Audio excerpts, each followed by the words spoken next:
Hi everyone! Today we are going to do a substitution for sour cream in a recipe. We are going to use plain yogurt, plain whole milk yogurt today in our recipe.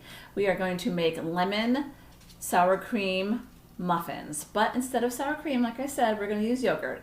So I started my mixture of dry ingredients, the flour mixture, 2 cups of flour, 1 teaspoon of baking soda, 1.5 teaspoons of baking powder, a zest from 1 lemon. In case you don't know what zesting is, I have a lemon zester right here. It's a nice nifty tool.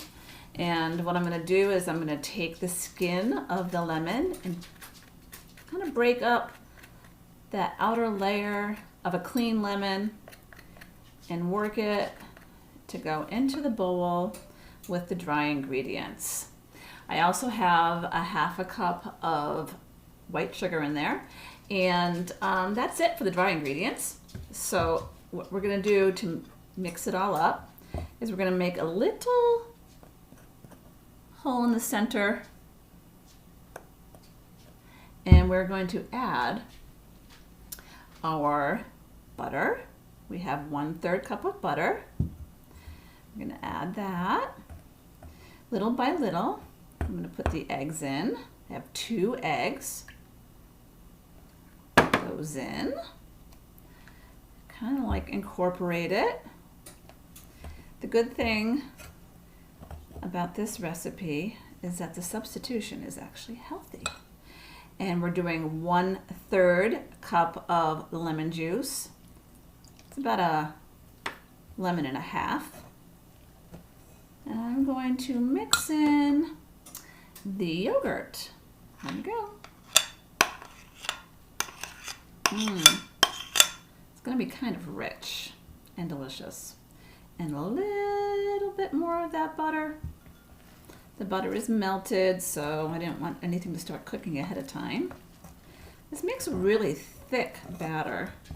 Now I've tried this recipe before, so I know kind of how it comes out. And it's really good if you like lemon flavored things.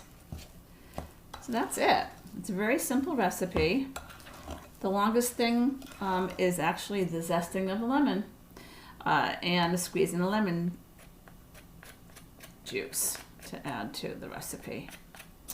Okay, so those muffins are going to go in for about 18 to 20 minutes. And it makes about 15 muffins, so I hope they come out delicious. So let's pop those in the oven, and I'll meet you back here in a few. Hi everyone, welcome back. Here are my beautiful muffins. They came out just lovely, light brown on top, a little bit of a crispiness to the top of them. I decided to put a little bit of a lemon glaze on them with a little confectionery sugar and water and a little bit of lemon juice. It's going to add a little bit of sweetness for the surface. This would be great with a cup of coffee or tea. And I hope you enjoyed this recipe, and I hope you try it at home. And if you do, share it with us on our Facebook page. That would be just great. Thanks so much for joining me today, and have a wonderful afternoon.